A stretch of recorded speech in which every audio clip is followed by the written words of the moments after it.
Gideon Vane had never imagined he would sign away his freedom on a Tuesday morning, with the ink barely dry and his hands shaking, not from fear, but from sheer, cold arithmetic. "You understand what you're agreeing to," he said, not quite a question, as he slid the parchment across the drawing-room table. His voice carried the particular weariness of a man who had spent 3 sleepless nights, totaling debts that refused to shrink no matter how many times he added them. Evelina Thorne studied the document without picking it up. "I understand that Oakhaven Manor is drowning, Your Grace, and that you require a wife with a reputation sound enough to reassure your creditors that the estate is being properly managed. I also understand that my own name, after recent events, needs a fresh setting to be seen in a favorable light again." She lifted her chin. "It seems a fair trade." He almost smiled at that. Almost. There was little room for smiling in a house that had not paid its staff in 6 weeks. The drawing room itself told the story plainly enough, if one knew how to read it. The velvet curtains had faded to the color of weak tea. A pale rectangle on the wall marked where a portrait had hung before it was quietly sold. Even the fire in the grate burned low, fed with care rather than generosity, because coal, like everything else at Oakhaven, had become a luxury the estate could no longer afford without thought. Gideon watched her take all of it in without flinching, and something in his chest loosened by a fraction. Most women of good family who came through that door left within the hour, offended by the shabbiness or frightened by the rumors attached to his name. Evelina simply sat straighter, as though the sight of decline was a challenge rather than a disgrace. 3 weeks, he said, returning to the matter at hand, because sentiment was a currency he could not spend. "The creditors have agreed to hold their claim until then, provided we host a banquet befitting the Vane name. 50 of my servants remain in this house, Miss Thorne. 50 people who have stayed loyal through empty larders and unpaid wages because their fathers served my father and his father before him. If I fail to convince the creditors that Oakhaven can still function as it should, they will not simply take the house, they will take their livelihoods along with it. And if the banquet succeeds? Then we buy ourselves time, perhaps enough to rebuild in earnest." He paused. "I will not pretend this is a courtship, Miss Thorne. It is a contract, plainly stated, entered into for mutual benefit. You restore your reputation under my protection. I restore my household under the appearance of a settled marriage. Nothing more is expected of either of us." Something flickered across her face too quickly for him to name it. "Nothing more," she repeated, and reached at last for the pen. She signed her name in a clean, steady hand, without the tremor he half expected from a woman binding herself to a stranger. Gideon watched the ink dry and felt the peculiar hollowness of a man who has just secured his own survival by mortgaging something he could not yet name.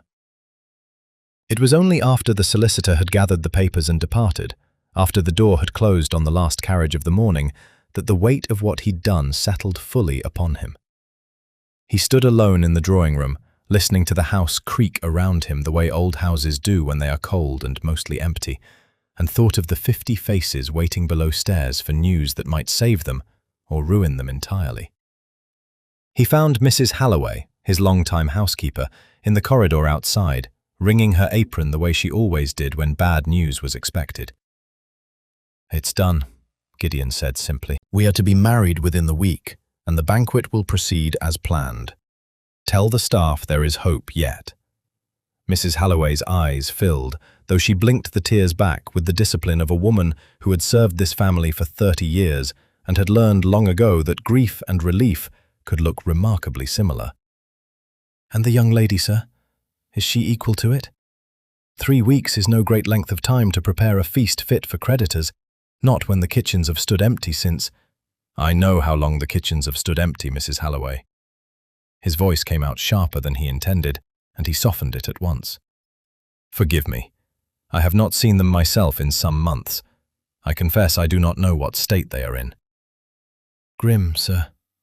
Grimmer than you'd credit." Gideon exhaled slowly.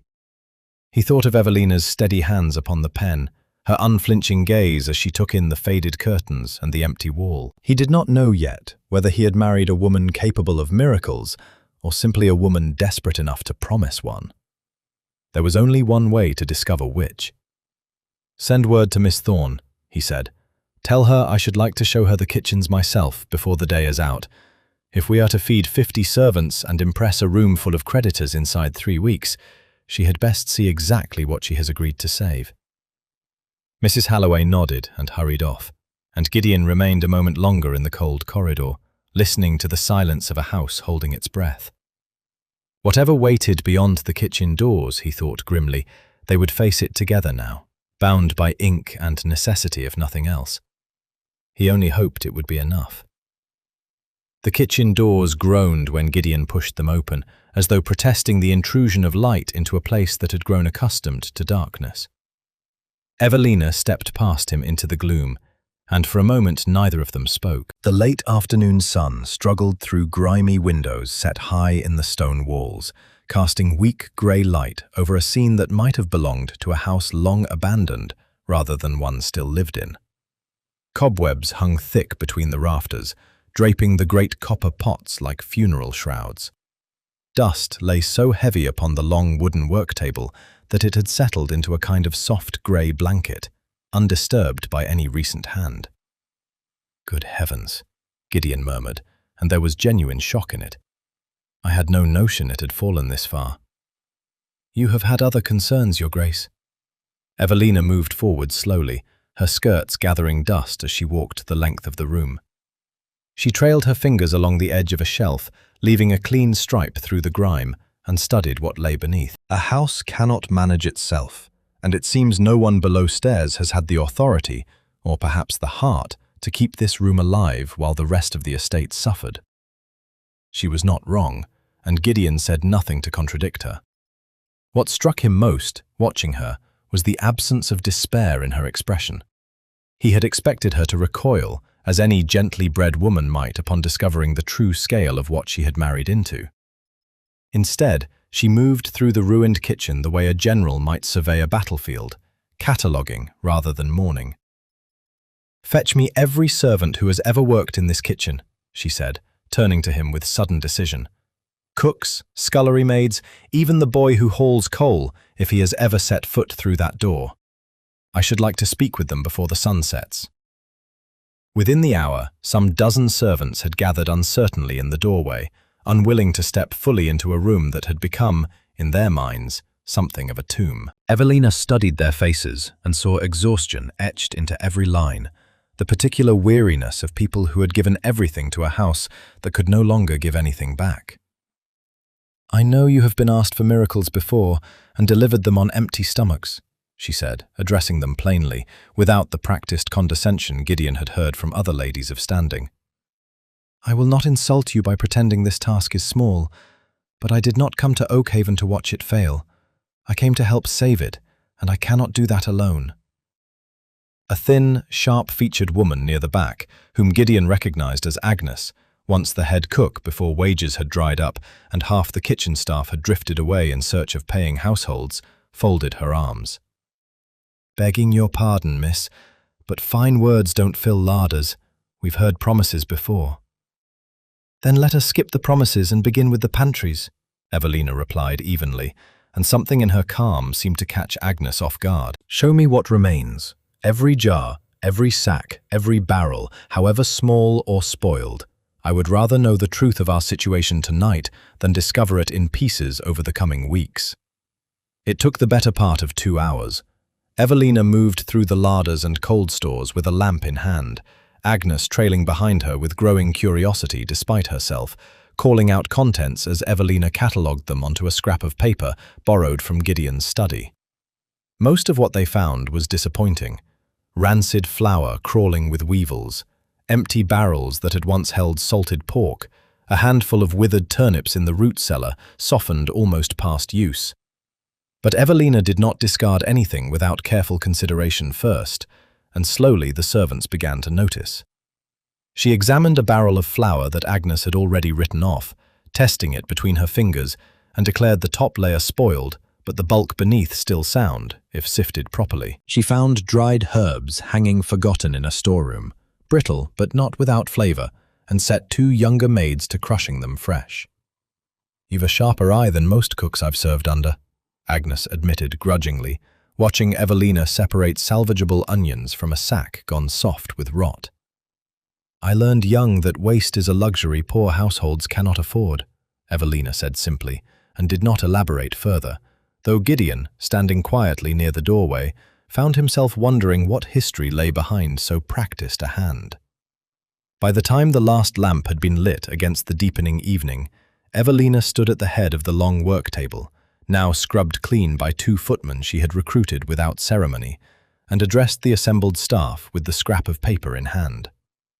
We have less than I hoped, and more than I feared, she told them. Enough to begin, if we are careful and clever about it. Tomorrow we clean this kitchen from rafter to floor until it no longer looks like a room the house has given up on. We will need every hand willing to give it. There was a long pause, the kind that could have tipped either toward refusal or resolve, and then Agnes stepped forward, sleeves already pushed to her elbows. Well, no sense standing about when there's work to be done. One by one, the others followed her lead, and something shifted in the room that had nothing to do with the flour, or the herbs, or the salvaged onions. Gideon watched it happen, and felt, for the first time in longer than he cared to admit, a flicker of something dangerously close to hope. Evelina caught his eye across the busy room, and though neither of them smiled, an understanding passed between them all the same. The kitchen was still cold, still nearly empty, still standing between them and ruin. But it was no longer silent. By the second evening, the kitchen had begun to resemble something that might once again deserve the name. The rafters had been swept clear of their cobwebs, the great copper pots scoured until they caught the lamplight properly again, and the long work table gleamed pale and honest beneath a fresh layer of beeswax. Yet for all the improvement, Evelina knew scrubbed stone and polished copper would not fill 50 stomachs, nor impress a room of creditors who expected to find Oakhaven Manor already crumbling. There must be more than withered turnips and weevil-ridden flour somewhere in this house, she said, standing in the doorway of the lower cellar with a lamp raised before her. A family with the vain name does not simply run dry of everything worth eating. Gideon, who had come down to inspect the staff's progress himself, looked doubtful. If there were stores worth having, Miss Thorne, I assure you my steward would have found them long before matters grew this desperate. Perhaps he was not looking in the right places. She moved deeper into the cellar, past shelves of empty crocks and the crates that had once held wine long since sold off, until she reached the farthest wall, where damp had darkened the stone and the air turned noticeably colder.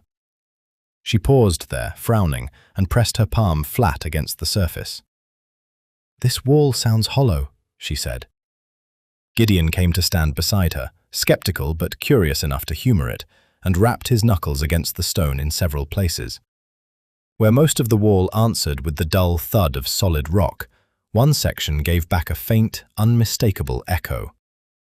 "There is something behind here," he admitted slowly. It took the better part of an hour, and the combined strength of 2 footmen summoned from upstairs to work loose the false panel of stone that had been fitted so cleverly into the wall it might have gone unnoticed for another 50 years. Behind it lay a narrow chamber, dry despite the damp beyond, lined floor to ceiling with shelving that had clearly been built with great care. Evelina lifted her lamp and drew a slow breath. Rows of sealed jars lined the shelves, packed with spices she recognized at a glance as costly.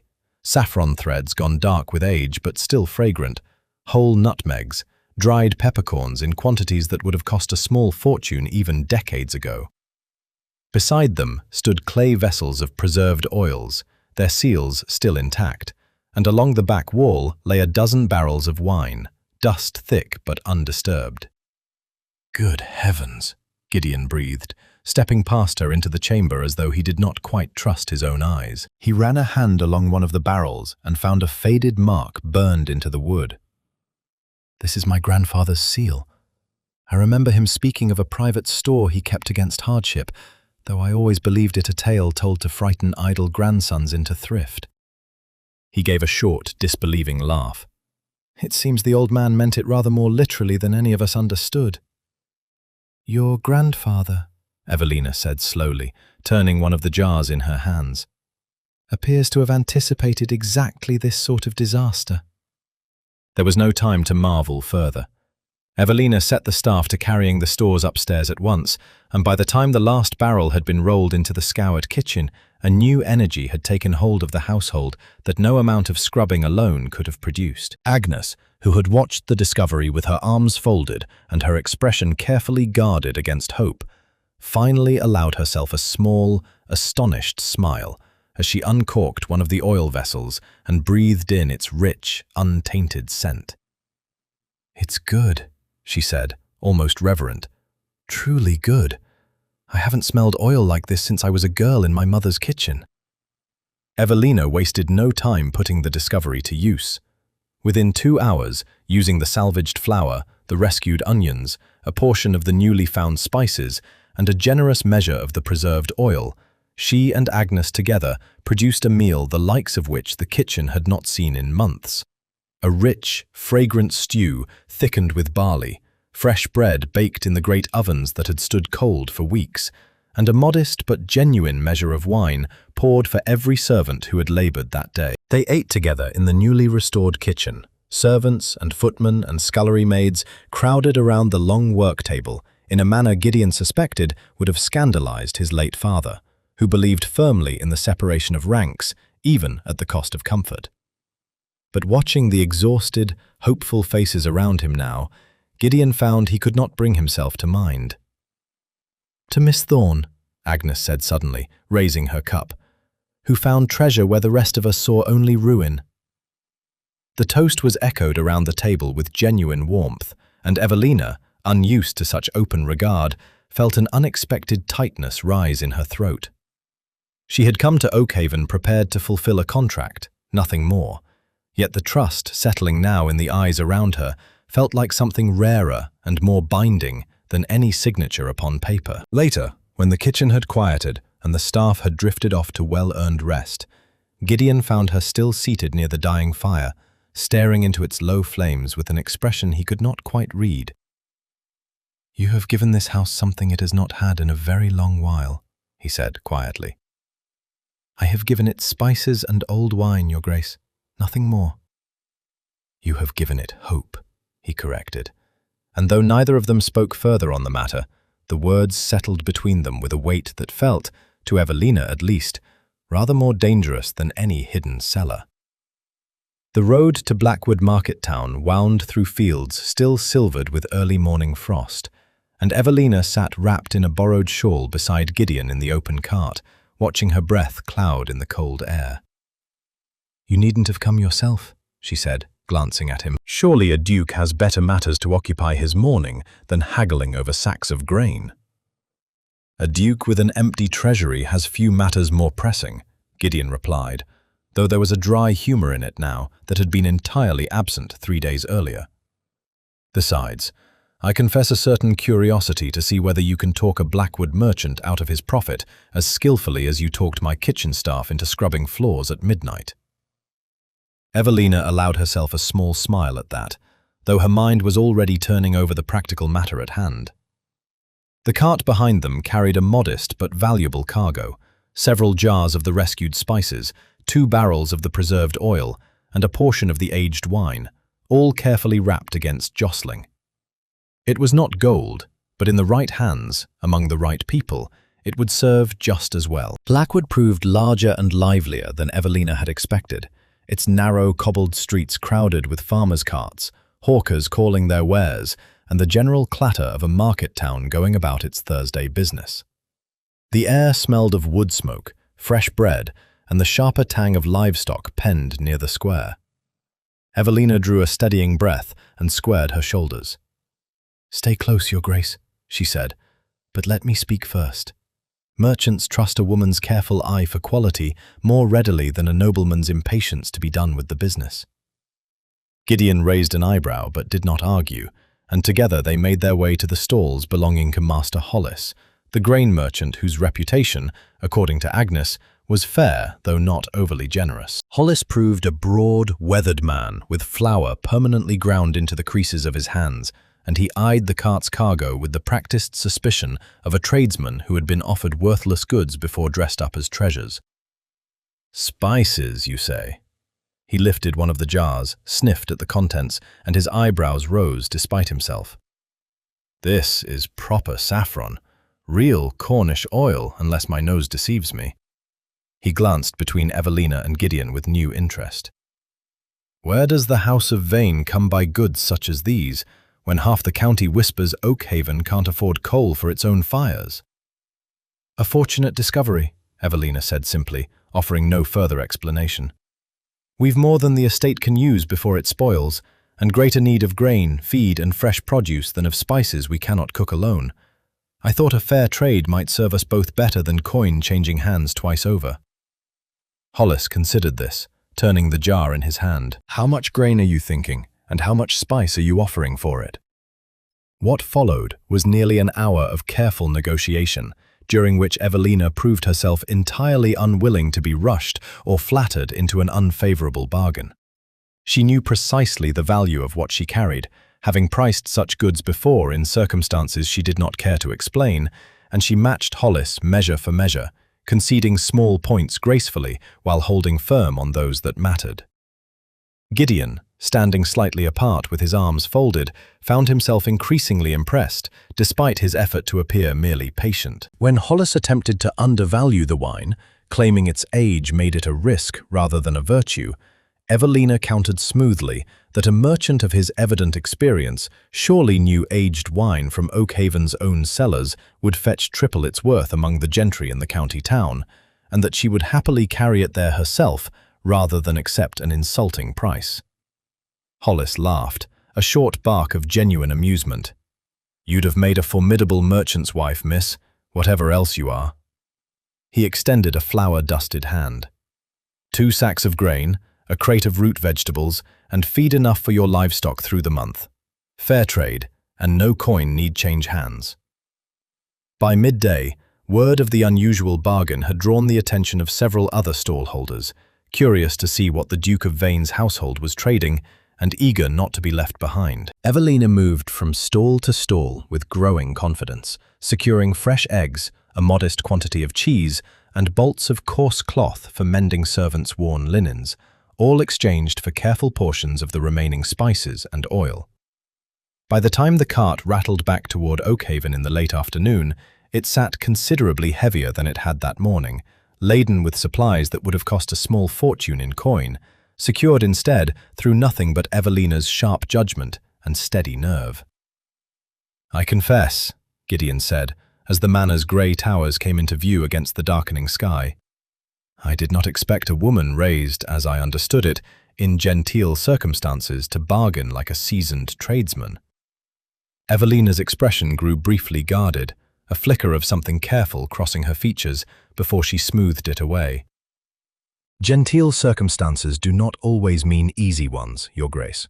I learned a great many practical skills before I ever learned to embroider, and it is the practical skills, I find, that tend to serve a person best when true trouble arrives. Gideon studied her a moment longer, sensing there was more beneath that answer than she cared to share, but he did not press. Whatever history had shaped her sharp instincts and steadier hands, it had, at least for now, worked entirely in Oakhaven's favor.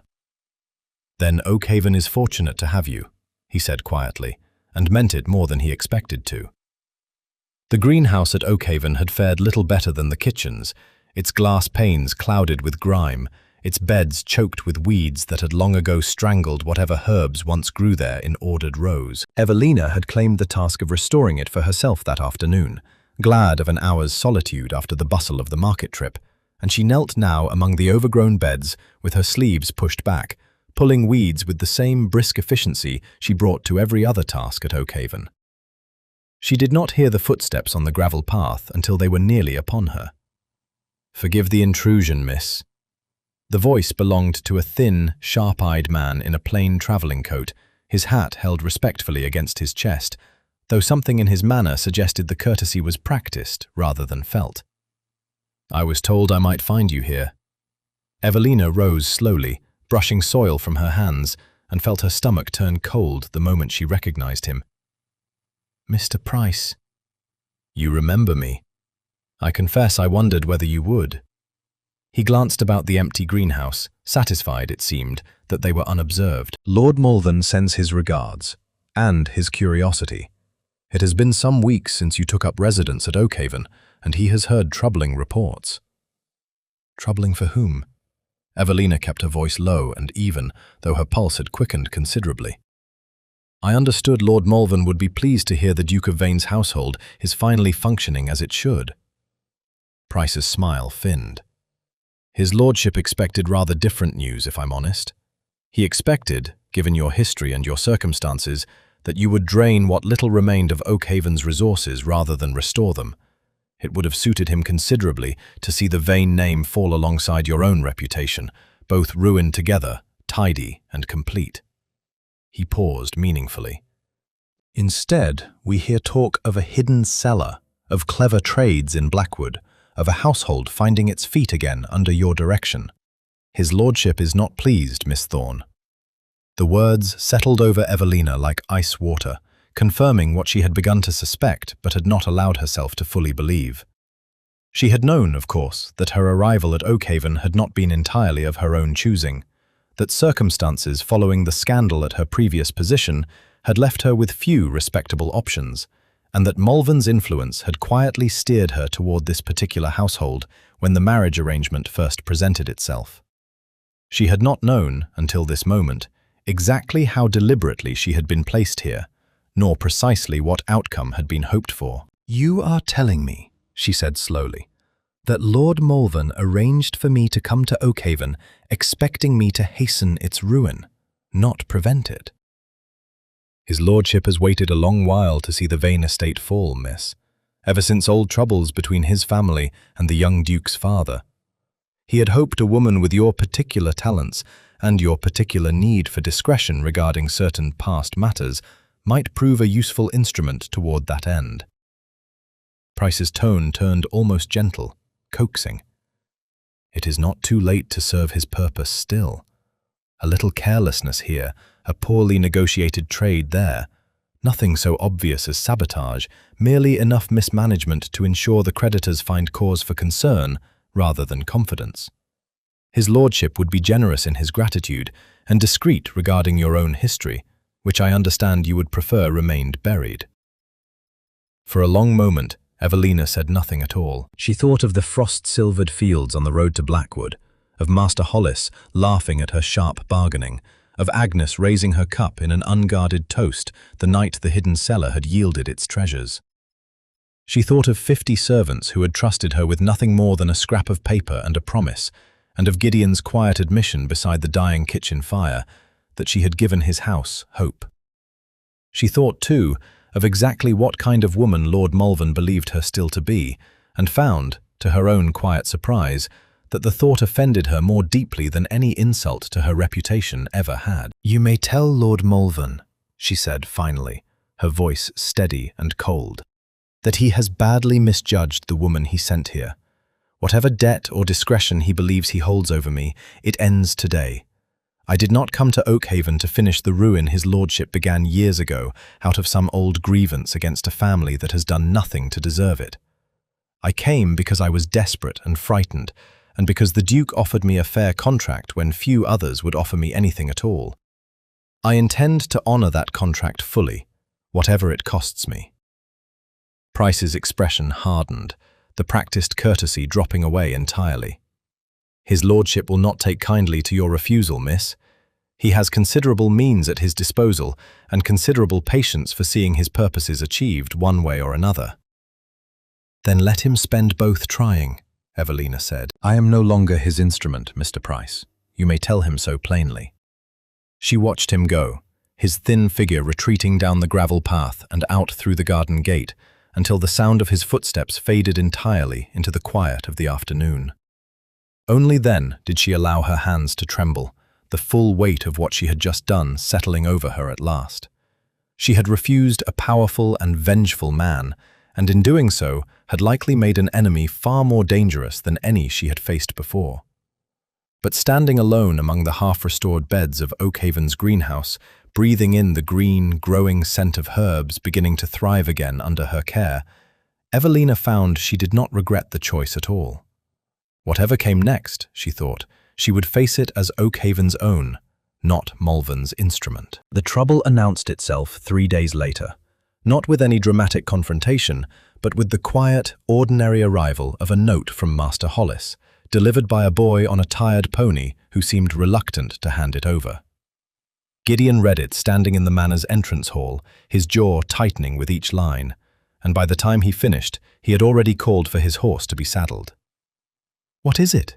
Evelina asked, alarmed by the sudden grimness in his expression.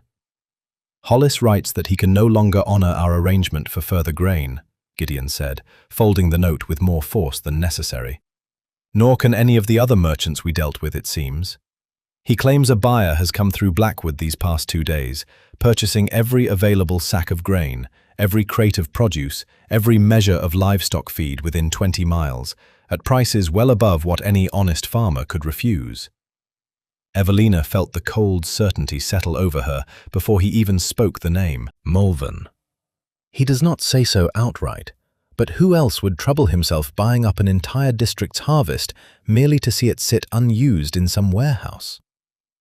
Gideon's voice had taken on a hard edge she had not heard from him before, the mild-mannered desperation of their first meeting replaced now by something closer to fury. "I am riding to the mill myself. Perhaps Wexley has grain enough remaining that Malvern's coin has not yet reached." "Let me come with you." "No." The refusal came sharper than he intended, and he softened it at once, though his urgency remained plain. "If matters are as dire as I suspect, I would rather you remain here and see what can be salvaged from what we already possess. We cannot afford to have both of us away from the estate should worse news follow." Evelina watched him ride out through the gates with a knot of worry lodged firmly beneath her ribs, and spent the hours of his absence doing precisely as he'd asked, reviewing what remained of their hard-won supplies with Agnes at her side, calculating with grim precision exactly how many days their current stores might stretch if managed carefully.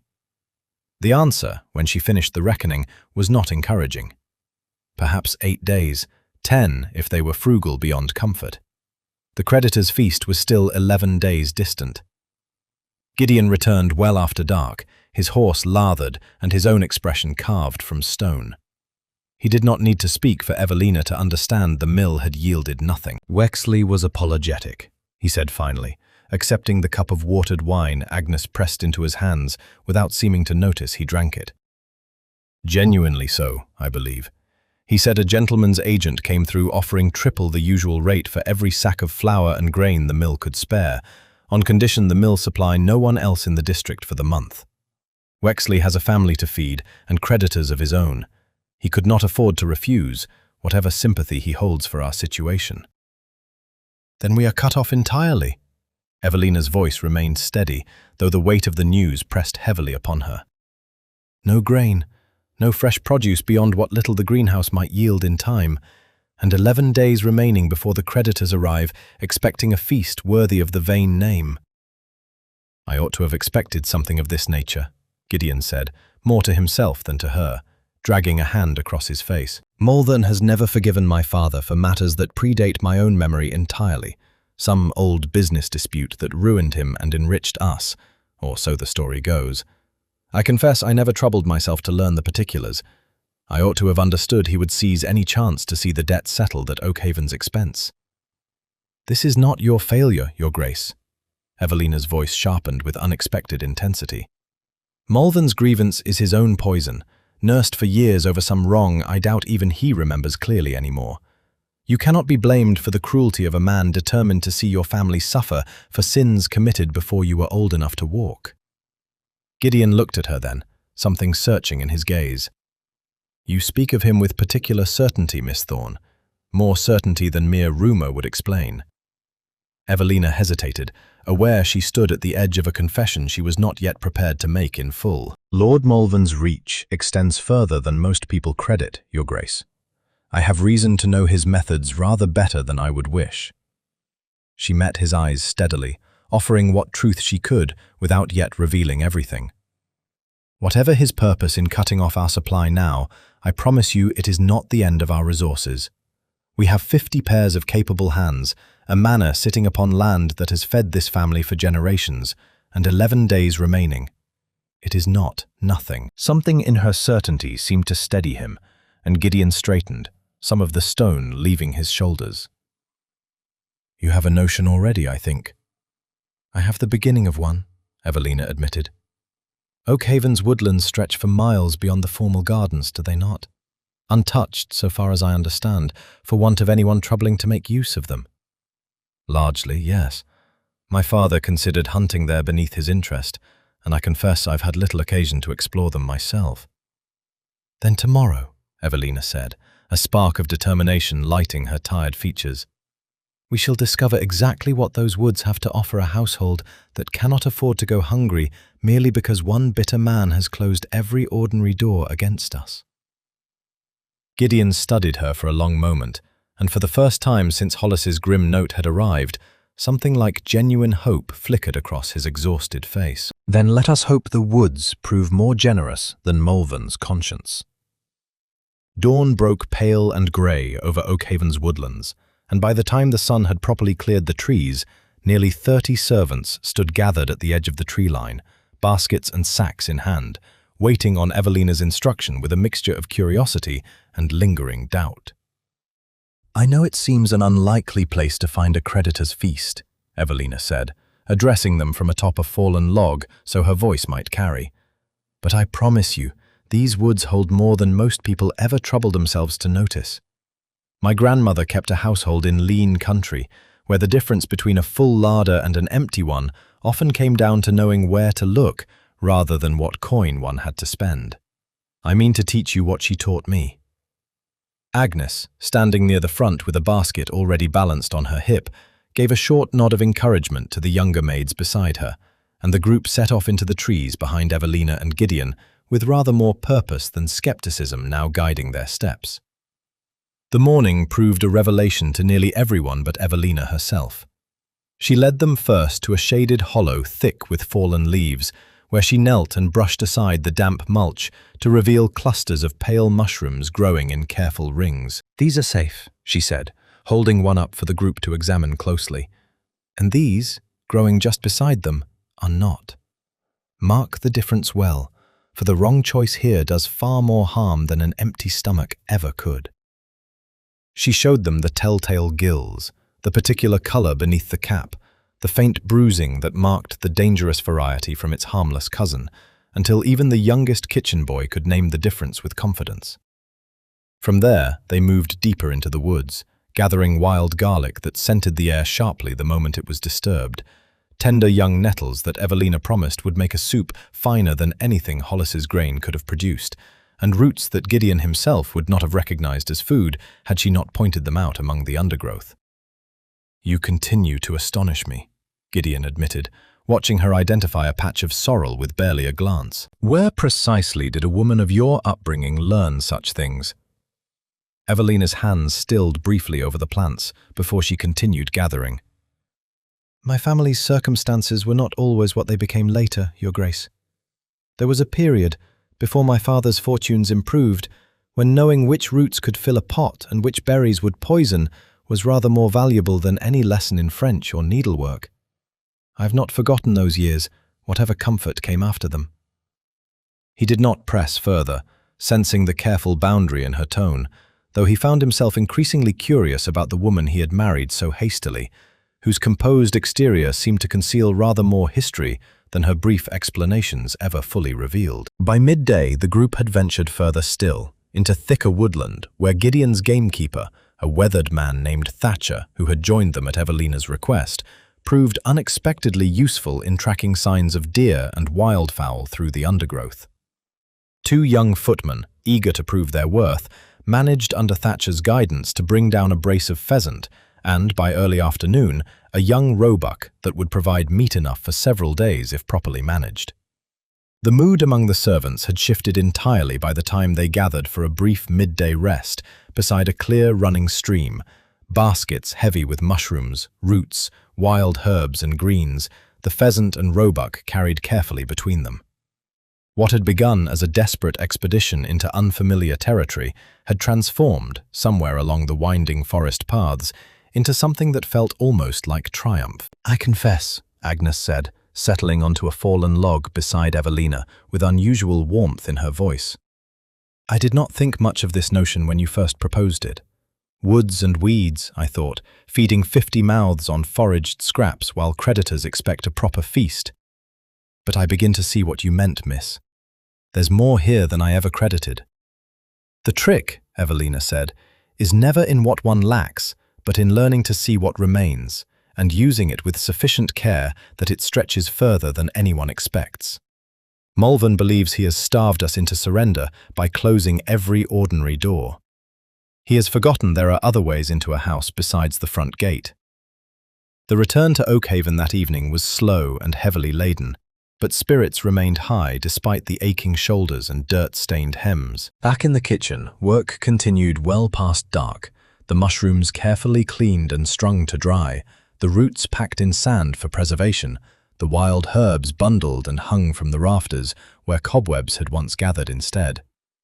The pheasant and venison were dressed and salted under Agnes's practiced hand, destined to stretch across several meals rather than a single indulgent feast.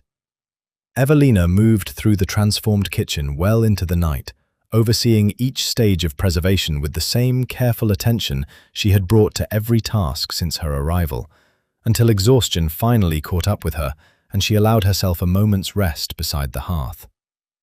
Gideon found her there, flour dusting her sleeves, a faint scratch from bramble thorns upon one hand, and thought, not for the first time, that she looked more like the true mistress of Oakhaven in that moment than any lady he had ever imagined marrying under more conventional circumstances. "You have turned a crisis into something resembling abundance," he said quietly, settling beside her. "I do not know how to properly thank you for it."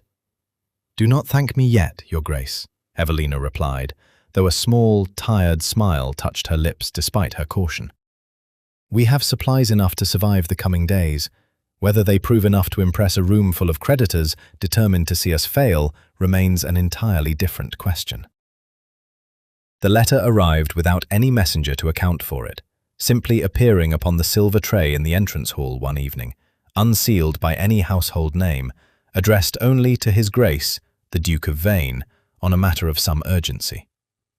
Gideon read it alone in his study, the fire burning low behind him, and felt the warmth that had been steadily growing in his chest these past 2 weeks turn suddenly and violently cold. The hand was unfamiliar, deliberately disguised, he suspected, judging by the careful, blocky letters that seemed designed to reveal nothing of their author.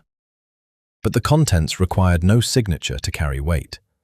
The letter claimed, in plain and damning language, that Evelina Thorne had once served in the household of Lord Mulvern's sister before the scandal that drove her from her previous position, that her connection to Mulvern ran deeper and older than any chance encounter, and that her sudden marriage to the Duke of Vane, arriving precisely when his fortunes stood most vulnerable, was no accident of circumstance, but a deliberate arrangement designed to see Oakhaven finally and completely ruined. Gideon sat with the letter for a long while, the fire crackling softly as the light outside faded entirely to darkness, turning the accusation over in his mind alongside every moment of the past fortnight. Her steady hands upon the pen the day she signed the marriage contract. Her particular knowledge of Mulvern's methods, spoken with a certainty she had never fully explained. Her practical skills, learned, she claimed, from some vague hardship that never quite resolved into a clear story. He summoned her to the study within the hour. Evelina arrived still in her working dress, sleeves rolled, a faint dusting of flour upon one wrist from the evening's preparations, and stopped short the moment she saw his expression. "Your Grace, has something happened?" "You will tell me the truth," Gideon said, his voice carefully controlled, though something dangerous simmered beneath it. "Regarding your connection to Lord Mulvern, and you will tell me now, without omission."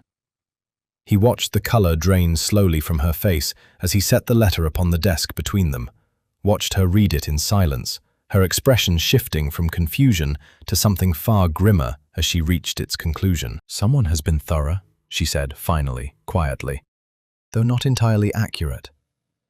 "Then correct the inaccuracies, Miss Thorne, and quickly, for I find myself losing patience with careful half-truths this evening." Evelina lowered the letter, meeting his gaze directly, despite the tremor she could not quite banish from her hands. I did serve briefly in the household of Lord Malvern's sister some years past, before circumstances there ended badly through no true fault of my own, though the scandal that followed was laid at my door regardless. When my reputation suffered for it, I found myself with few respectable prospects remaining. It was through connections tied to that same household that word of your circumstances first reached me, and I will not pretend the introduction came without Malvern's knowledge, or perhaps even his quiet encouragement. So the letter speaks true. Something hardened in Gideon's expression, a wall rising that had not existed between them an hour before. The letter speaks part of the truth twisted into something else entirely, Evelina countered, her voice gaining strength despite the danger of the moment. Yes, Malvern arranged for my path to cross yours, believing, as I told you plainly enough some days past, that I would prove a convenient instrument toward your ruin. I did not deny this to you then, Your Grace, when his own messenger came to the greenhouse demanding exactly that service of me. I refused him. I have refused him twice now, and each refusal has cost me whatever protection his goodwill might once have offered. You never told me the full extent of your prior connection to his household, Gideon said. You allowed me to believe a stranger's messenger approached you, not a man whose sister you had once served. Because I feared precisely this outcome, that you would hear the connection stated baldly and assume the worst of me before I could explain the whole of it properly. Evelina's composure finally cracked, something raw and frightened showing through. I have given this house everything I possess these past weeks, Your Grace. My knowledge, my labor, my own standing risked twice over in refusing a powerful man's demands.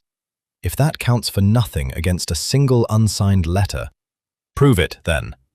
Gideon's voice remained hard, though something in his eyes had begun to shift, uncertain rather than condemning. If your loyalty runs as deep as you claim, show me proof of it beyond your own protests. Evelina left the study without another word and returned within minutes carrying a small, leather-bound ledger, worn at the corners from constant handling.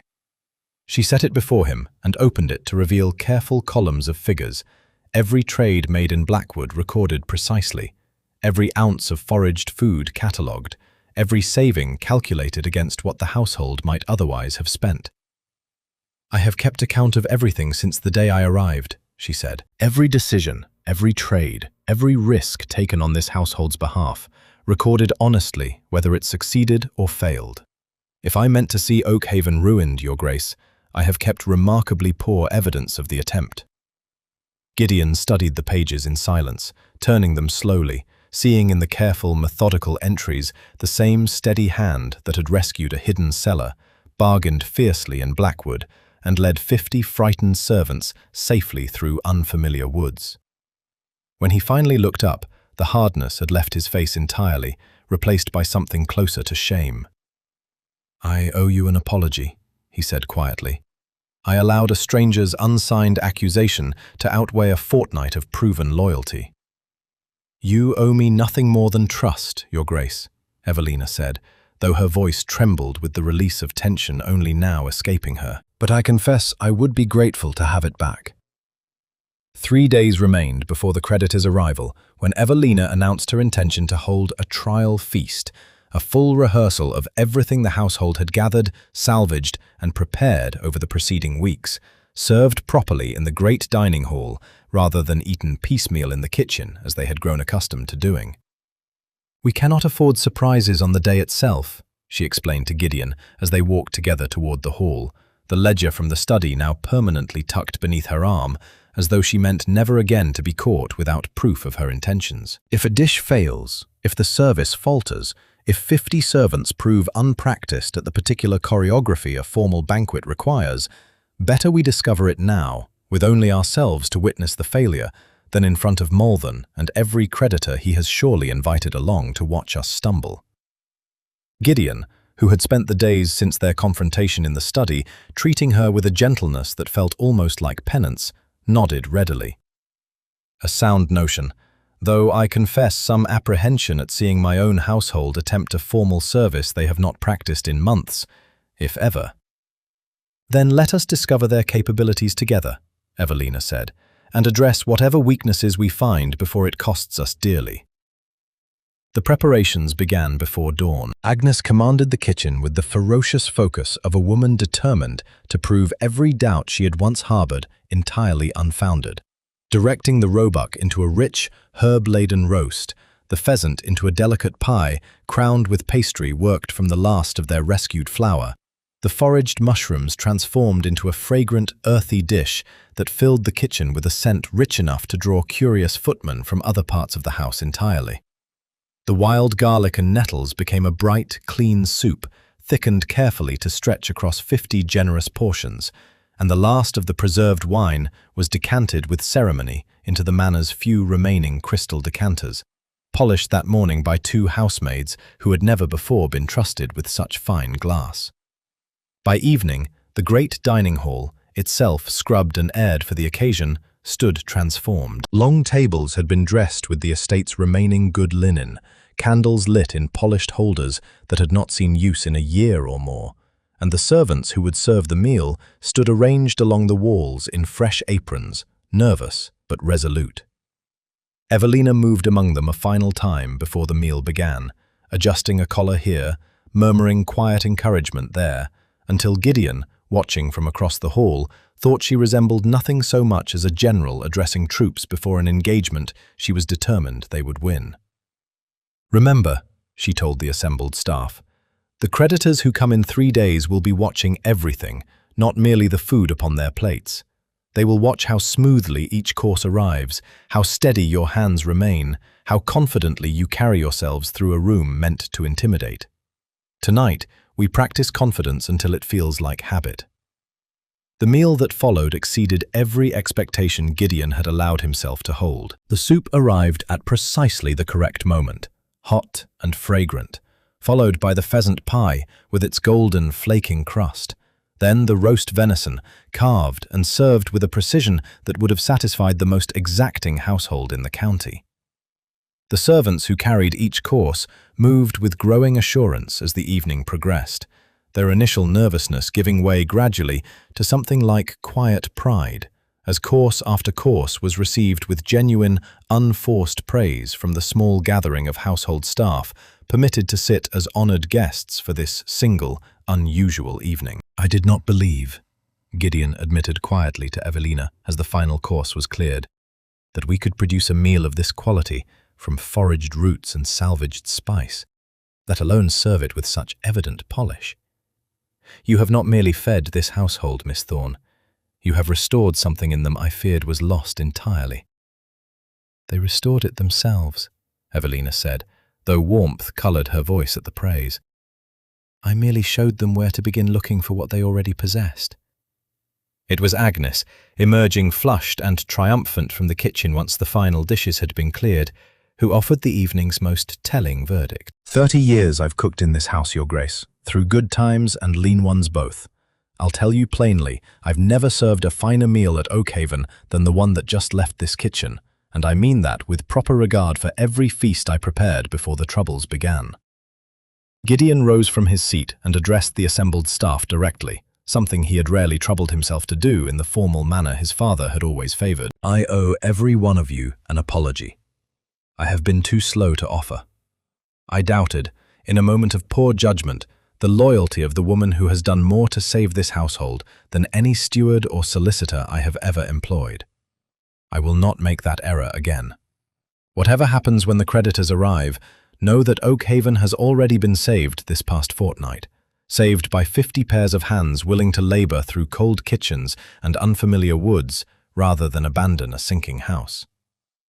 The hall erupted into genuine, warm applause, and Evelina, standing quietly at Gideon's side amid the noise and candlelight, felt something settle within her that she had not expected to feel again, after the scandal that had once driven her from respectable service entirely. The simple, steady certainty of belonging somewhere fully, trusted and valued for exactly who she was. Later, as the hall slowly emptied and the servants dispersed toward well-earned rest, Gideon caught her hand briefly before she could follow them. 3 days remain, he said quietly. Whatever Malvern brings to this house when he arrives, I find I am no longer afraid to face it. provided you stand beside me when he does." "I intend to stand nowhere else, Your Grace," Evelina replied, and for the first time since signing that hasty contract in a cold drawing room weeks earlier, the promise felt like rather more than mere obligation. The morning of the feast dawned bright and cold, and Oakhaven Manor, for the first time in longer than any of its servants could readily recall, looked entirely like itself again. The great ballroom had been aired and polished until the old chandeliers caught the winter light properly, scattering it across floors that gleamed beneath fresh wax. Long tables stood dressed in the estate's finest remaining linen, and the kitchens beyond hummed with the particular controlled chaos of a household determined to prove, beyond any possible doubt, that it had not merely survived its recent troubles, but triumphed entirely over them. Evelina moved through the final preparations with the same steady focus she had brought to every task since her arrival, though beneath her composed exterior ran a current of nerves she did not permit herself to show. Too much depended upon the coming hours for any weakness now. "You look as though you mean to march into battle rather than host a dinner," Gideon observed, finding her a final moment alone before the first carriages were expected. "In a manner of speaking, Your Grace, I believe that is precisely what we are about to do." The creditors began arriving shortly past midday, a procession of well-dressed men whose expressions carried the particular skepticism of those who had come expecting confirmation of failure rather than any genuine feast. Gideon greeted each personally at the manor's entrance, his composure carefully maintained despite the tension visible in the set of his shoulders, until the final carriage rolled up the drive and Lord Malvern himself descended, immaculately dressed, his expression carrying the satisfied confidence of a man who believed the outcome of the afternoon already settled entirely in his favor. "Vain." Malvern's greeting carried the thinnest veneer of civility. "I confess considerable curiosity regarding how you mean to entertain us today, given the reports reaching my ears these past weeks. Empty larders, I understand, and a household stretched to its very limits." "Then you shall find the reports somewhat exaggerated, my lord," Gideon replied evenly, betraying nothing of the satisfaction he felt at Malvern's evident surprise upon stepping into a manor that showed no visible sign of the ruin he had clearly anticipated. "Please, join us within. I believe you will find the household considerably more capable than certain rumors suggest." The feast that followed unfolded exactly as the trial banquet 3 nights earlier had promised it would. Course after course emerged from the kitchen with flawless timing, the fragrant mushroom dish drawing genuine murmurs of appreciation, the pheasant pie praised openly by 2 creditors who had arrived prepared to find fault with everything set before them, the roast venison carved and served with a precision that spoke of practiced confidence rather than desperate improvisation. The servants who carried each course moved through the grand hall with the same quiet pride Evelina had witnessed growing in them these past weeks, and watching them now, she felt a fierce, protective satisfaction settle deep in her chest. Malvern, seated near the head of the table, grew visibly less composed as the meal progressed, his sharp eyes darting between the evident quality of the food and the calm assurance of both Gideon and Evelina, searching, Evelina suspected, for any crack through which he might yet drive his accusations home. He found his opening as the final course was cleared and the assembled creditors settled into satisfied conversation over the remaining wine. "A remarkable spread, Vane, I grant you," Malvern said, his voice carrying deliberately across the table, drawing every attention toward him. "Remarkable indeed, for a household I understood to be entirely without funds these past months. One wonders how such a feast came to be assembled at all, given the circumstances. Perhaps the goods gracing this table this evening were not entirely, shall we say, legitimately obtained." A ripple of uncertain murmurs passed among the creditors, exactly the doubt Malvern had clearly intended to plant.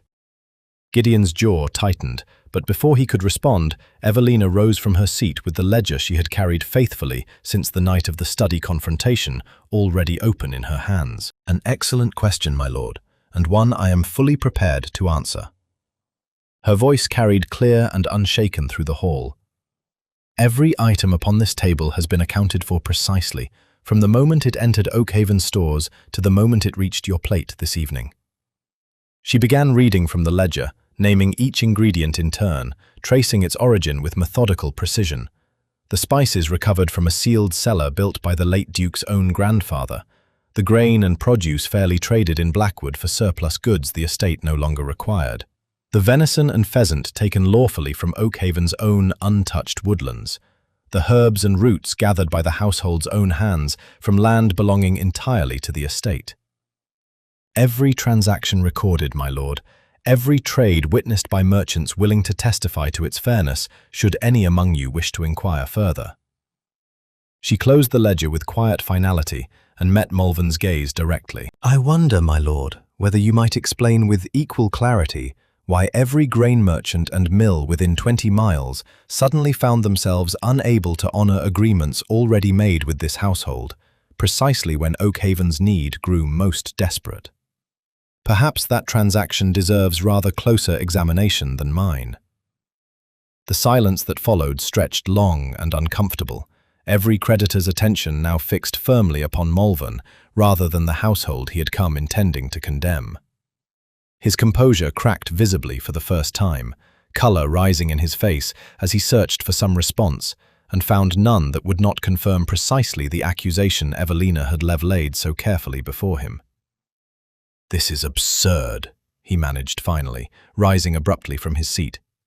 I came here as a courtesy, nothing more, and find myself accused. No one has accused you of anything, my lord, Gideon said quietly, rising to stand beside Evelina. Merely asked a question you seem entirely unable to answer. Mulvan departed within minutes, his exit far less dignified than his arrival, while behind him the creditors turned their attention back to Gideon and Evelina with expressions that had shifted entirely from skepticism to something bordering on genuine respect. Morning came softer than any Oakhaven had known in months, the frost upon the terrace glittering gently beneath a pale winter sun, and Evelina stood there wrapped in her shawl, watching the last of the creditors' carriages disappear down the long drive with a mixture of exhaustion and disbelief she had not yet fully allowed herself to feel. Gideon found her there shortly after, 2 cups of tea in hand, and passed one to her without a word before joining her at the stone balustrade. The chief creditor sent word before he departed, he said finally, unable to keep a certain wonder from his voice. He has agreed to extend Oakhaven's loans upon terms considerably more generous than anything I dared hope for, citing, in his own words, a household that has demonstrated rather more resourcefulness and honest management than half the wealthy estates in the county combined. He paused, glancing sideways at her. He has also placed an order, a substantial one, for preserved goods bearing your particular touch. It seems your foraged mushrooms and preserved oils impressed him rather more than any formal course we served. Evelina nearly laughed, the sound catching somewhere between relief and disbelief. An order for preserved goods? I confess I never imagined saving this house might also mean building something of a trade from its recovery. Nor did I, Gideon admitted, though I find myself increasingly unsurprised by what you managed to accomplish, Miss Thorne, whatever the circumstance. Mrs. Vane, she corrected gently, if we are speaking properly. Something warm flickered across his face at that, softer than the careful courtesy that had governed their early days together. Mrs. Vane, then, though I confess the title feels rather too small for everything you have become to this household these past weeks. They stood in comfortable silence a while longer, watching the grounds below slowly waking to the business of an ordinary morning, servants moving between the kitchens and the stables with none of the desperate urgency that had marked every day since Evelina's arrival. The estate breathed easier now, and so, Evelina realized, did she. And Mulvan? She asked eventually, though she suspected she already knew the answer. Thoroughly disgraced, from what I understand, Gideon said, a note of grim satisfaction entering his voice. Word travels quickly among men who lend money for a living, and few among them care to be associated with a lord caught attempting to starve a rival household through underhanded means, particularly when that household proves capable of feeding 50 servants and impressing a room of skeptical creditors regardless. I doubt he will trouble Oakhaven again, not without risking his own remaining reputation entirely. Good, Evelina said simply, and found she meant it without any lingering satisfaction in his downfall, only relief that the shadow he had cast over her these past weeks had finally lifted for good. Gideon set his cup upon the balustrade and turned to face her fully, his expression growing more serious than the light morning conversation had carried thus far. I have been considering something these past days. Watching you manage this household with such skill, it puts my own late father's stewardship to shame. Our arrangement began as a contract, plainly stated, entered into out of mutual necessity rather than any warmer sentiment. I believe I told you as much myself, that first morning in the drawing room, rather more coldly than I now wish I had. You did, Evelina agreed, watching him carefully, uncertain where this admission was leading.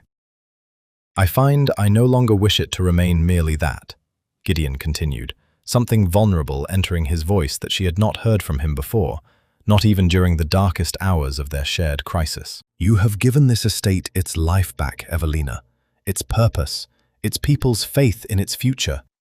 But you have given me rather more than that too, if I am honest with myself at last.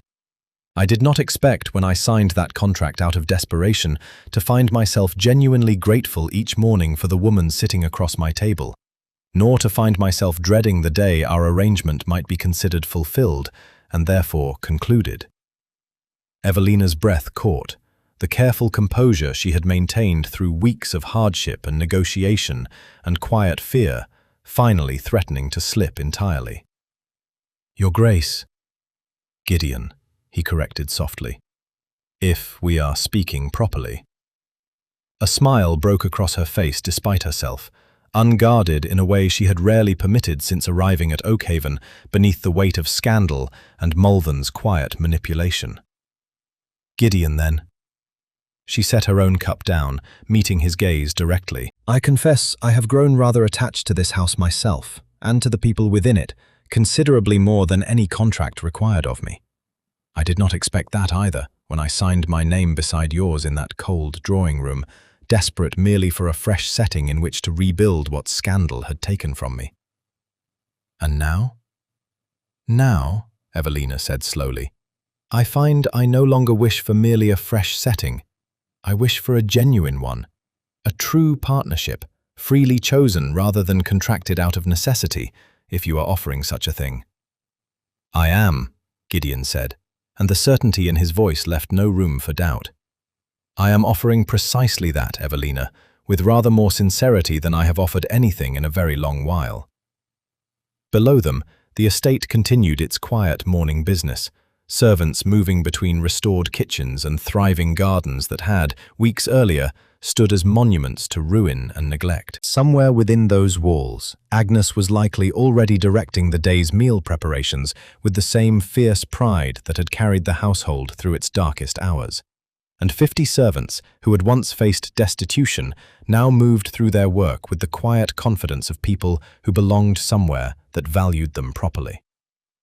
Evelina looked out over the grounds she had helped restore, then back to the man beside her, whose trust she had earned through nothing but honest labor and steady resolve, and felt, for the first time since scandal had driven her from everything familiar, entirely and genuinely at home. Then let us begin properly, she said, as true partners, Your Grace. Gideon smiled, warm and unguarded. Gideon, he reminded her gently, and took her hand as the winter sun rose higher over Oakhaven's restored and thriving estate.